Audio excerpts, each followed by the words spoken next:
మాట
వేస్తా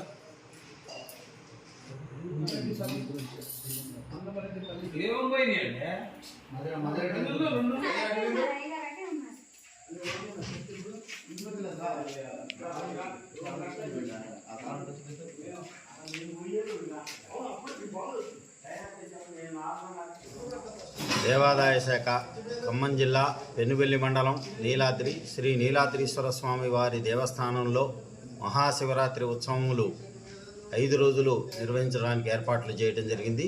ఈ 5 రోజుల్లో మొదటి రోజు అంకురార్పణ, పుణ్యవాచనం, గణపతి పూజ మొదలుపెట్టి రుద్రహోమంతో ప్రారంభమై మన 7వ తారీఖు వరకు కూడా రుద్రహోమంతో స్వామివారికి చేయటం జరుగుతుంది. 8వ తారీఖు నాడు ఉదయం 1 గంట దగ్గర నుంచి అభిషేకాలు ప్రారంభమవుతాయి.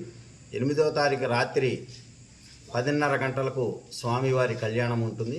ఈ వచ్చేటువంటి భక్తులు సుమారు 1,50,000 వరకు భక్తులు వస్తారని చెప్పేసి అంచనా వేస్తున్నాం. భక్తులకు ఇబ్బంది కలగకుండా ఆ కోనేట్లో స్నానాలు చేసి క్యూ ద్వారా స్వామివారి దర్శనాన్ని చేసుకునే విధంగా అన్ని ఏర్పాట్లు చేయడం జరిగింది. లోపలికి వెళ్ళి అభిషేకం చేసుకునే విధంగా అన్ని ఏర్పాట్లు చేయడం జరిగింది. భక్తులకు ఇబ్బంది కలగకుండా మంచినీటి సౌకర్యం, మజ్జిగ కూడా ఏర్పాటు చేయడం జరిగింది. ఈ యొక్క ఉత్సవంలో ప్రత్యేకంగా ఈ సంవత్సరం మన స్థానిక ఎమ్మెల్యే గారు మన రాగమయ్యి దయానంద్ గారు కూడా ఈ యొక్క ఉత్సవంలో ప్రత్యేకమైనటువంటి శ్రద్ధ వహించి ఈ ఉత్సవాలు ఏర్పాటు చేయడానికి అన్ని ఏర్పాట్లు చేస్తూ ఉన్నారు. కాబట్టి వారి పర్యవేక్షణలో ఈ యొక్క సంవత్సరం ఘనంగా నిర్వహించాలి అనే ఉద్దేశంతో ఈ ఏర్పాట్లన్నీ చేస్తున్నారు. ఈ కోనేరు కూడా మనం భక్తులకు ఇబ్బంది కాకుండా ప్రత్యేకంగా ఈ సంవత్సరం షవర్లు ఎక్కువ శాతం కూడా ఏర్పాటు చేసి ఈ భక్తులకి ఆ స్థానాలకు ఏర్పాట్లు చేయడం జరిగిందండి. మన నీలాద్రీశ్వర స్వామి వారి దేవస్థానంలో ఈ సంవత్సరం 14 అడుగులతోని 2,30,000 రుద్రాక్షలతోని ప్రత్యేకమైనటువంటి శివలింగాన్ని ఏర్పాటు చేసి శివరాత్రి రోజు సాయంత్రం మహన్యాసపూర్వక రుద్రాభిషేకం నిర్వహించి ఆ రుద్రాక్షలన్నింటిని కూడా భక్తులకు ఉచితంగా వితరణ చేయటానికి ఏర్పాట్లు చేయడం జరిగింది. ఉదయం నుంచి అభిషేకాలు జరిగిన తర్వాత భక్తులు వచ్చినటువంటి భక్తులకి అన్నప్రసాదాన్ని కూడా ఇవ్వటానికి అన్ని ఏర్పాట్లు చేయడం జరిగింది.